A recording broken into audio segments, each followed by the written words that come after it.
Okay, some of you may already know I've been living in Japan for about 4 years now. In that time, I've lived in 4 specifically different apartments, including this current tiny apartment. We're gonna go on a quick tour of this apartment, plus my previous apartment, which in a way was even smaller, but it was a share house located in Hanakogane, about an hour outside of central Tokyo. So with that, let's jump into my Hanakogane share house. Hanakogane is a quiet little town in the city of Kodaira, about 1 hour west of central Tokyo on the Seibu Shinjuku line.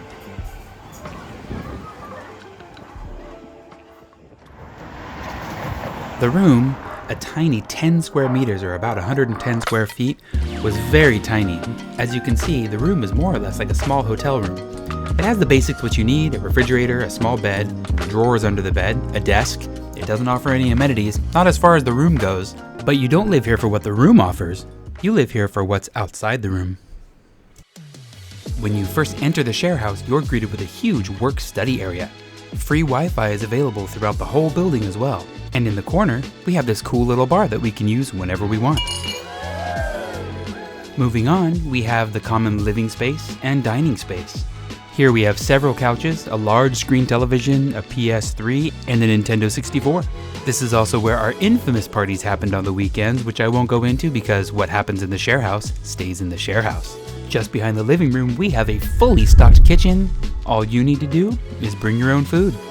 Next to the kitchen is our cafe. You can sit here and have a chat, catching up over coffee, which also you can buy at the vending machine in the first office study room. Heading downstairs, we had our own private gym, and next to that, a little private screening room for watching movies. And on to my favorite amenity, this share house also had its own private sento, or private bath. It alternated days, one day for boys and the next day for girls, and it rotated throughout the week. This bath was truly the highlight of this share house and was an amazing way to relax after a long day. I really did enjoy this apartment. I met a lot of really fun people and the amenities were great, but the reality is it was just too far, and the rent was too high considering that I would often have to commute up to an hour and a half each way just to go to work. And as much as I liked the apartment and the people, I just couldn't stay. So I moved. Okay, well, I am at the new apartment, and I've been waiting here today for the gas person to come who just left about 30 minutes ago, and IKEA just dropped off my stuff 10 seconds ago, and they literally took 10 seconds because they had nothing. I don't know what I was expecting. But all I got today from IKEA was my bed and a few other small things, bedside table that I might actually return. I don't know if there's room. But anyway, time to throw the bed up and then go back to the old apartment and start packing. Okay, that's the mattress. It's gonna get poofier in a few days, but it takes like 3 to 4 days, it says, for it to expand fully. But it fits exactly. And just to show you how seriously small this place is, this is me laying down in the living space, I guess, that isn't my bedroom. Now this video starts about almost a year later. It is now November 2025. So this will be a walkthrough of this apartment. And at the end, I'll let you know the prices of all of the places that I've stayed, including this one. So at the entryway, we have the Genkan, the entry where we leave our shoes. The little magnet hook that I got on the door at Daiso, which is like our dollar store. Got this lovely mirror here that also doubles as a shoe closet, as you can see. And then moving on, just a bunch of shelves for storage, food stuff, pantry type things. Small washing machine, but big enough for me. And then moving on from the washing machine is the huge kitchen. This is the entire size of the kitchen. It's just one burner, as you can see here. No counter space at all. And a tiny sink. Here's my hand in the middle just for reference. It is a very small sink. So I have this metal board that I put over the sink, and then I use my cutting board and I use that to cut up things before I cook, and then I put them on various things. I'll close the washing machine and put some things here. If I have room on a shelf, I'll put them there. Sometimes I put them on the floor, just wherever I need to be able to, I don't know, cook. But yeah, and then behind this cooking area of the kitchen is the toilet room. I am happy that it has its own dedicated toilet room. Nothing too fancy here. I do like the wallpaper that is in here though. A little more storage up there. I just put my suitcase up there. Then moving one room over, we have the shower room, which is surprisingly big for such a tiny apartment. Yeah, so that's the shower room. I got these magnetic shelves from Nitori, which is just a home goods store, and those magnet to the wall. All the walls in most Japanese showers are magnetic. And now on to the living space, living room, office room. I don't know what to call this place. I do use it as an office because I work from home often. And so I've got my computer and my iPad there that I use for research and doing various things. But yeah, nice little gaming chair set up. Hooks up here. These hooks are meant to be to hang pictures, but I use them to hang my jackets. It actually looks pretty decently sized for just a little office space, but just to remind you, here is the picture before I put anything in here. But since then, we've got a few extra things. I've got this little rice cooker here to the right. A nice lamp because I don't like it too bright at night. I got these sort of modular shelves. You can build them from Amazon. That works fine. Fan. Got a couple of windows here, so it's nice because on a day like today, we can just open the window and really let the breeze come through. Also down here, the way that they built this staircase is really interesting. So you've got the staircase that goes up to the loft, which is where my sleeping area is. Inside are all these little kind of cubbies, which are nice for storing backpacks and other things. But what's also cool is it sort of doubles as like a little closet. So I can hang a few things there. And also you have a few built-in drawers here, so you can put socks, shirts, whatever, but that's all built in there. So that makes it really, really nice.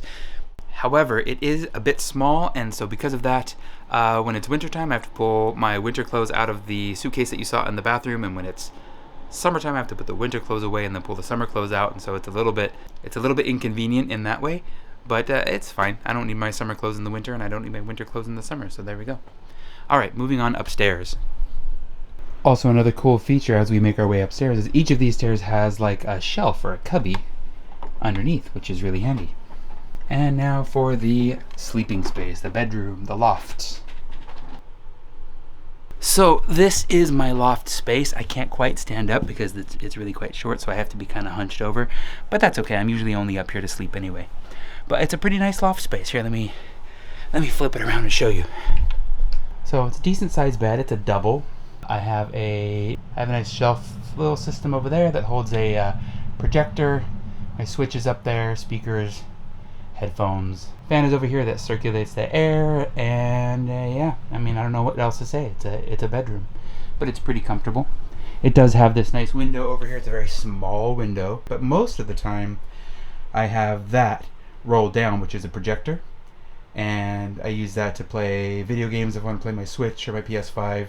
I usually keep the projector screen down most of the time. I actually don't leave it open. Actually, I only opened it for this video. I don't use that window at all because it's so small it's kind of useless. I can close my windows and make it pretty dark in here, so I can really watch any time of the day. But usually I just watch at nighttime.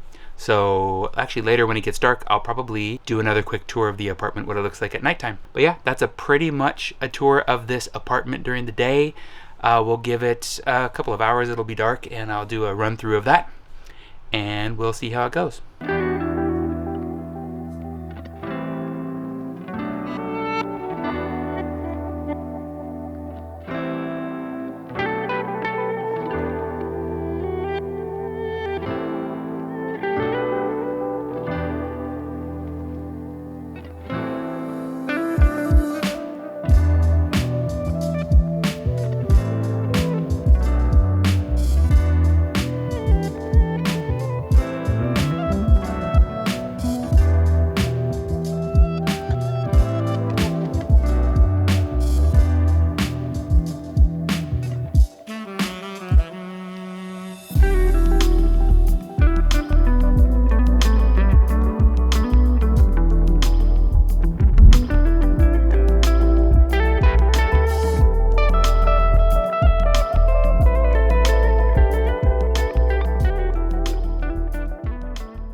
So those are the apartments that I have lived in since living in Tokyo. The prices of each of them are, well, the first one was a dorm, so I'm not going to include that in the price because it was sort of part of the tuition. But the second apartment I lived in Shinjuku, was 91,000 yen a month, or about $590 a month.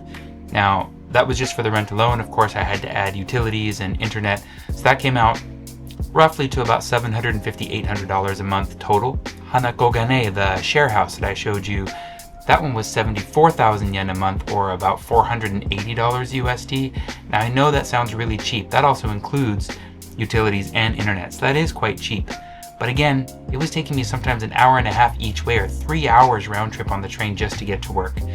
So even though the people were great and the amenities were great, I just couldn't deal with that kind of a commute. So this apartment costs about 75,000 yen a month, or about $485 US.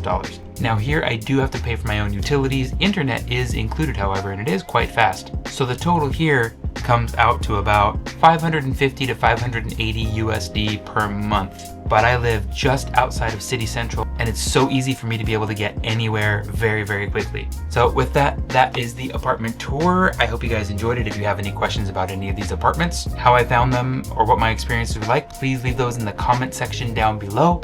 Also, you can follow me over on Instagram, send me messages over there, and let us build a community. I am trying to get back on YouTube. It's been a minute. So thanks for watching this far. Please consider liking and subscribing. It encourages me to keep going. Thanks a lot. Bye.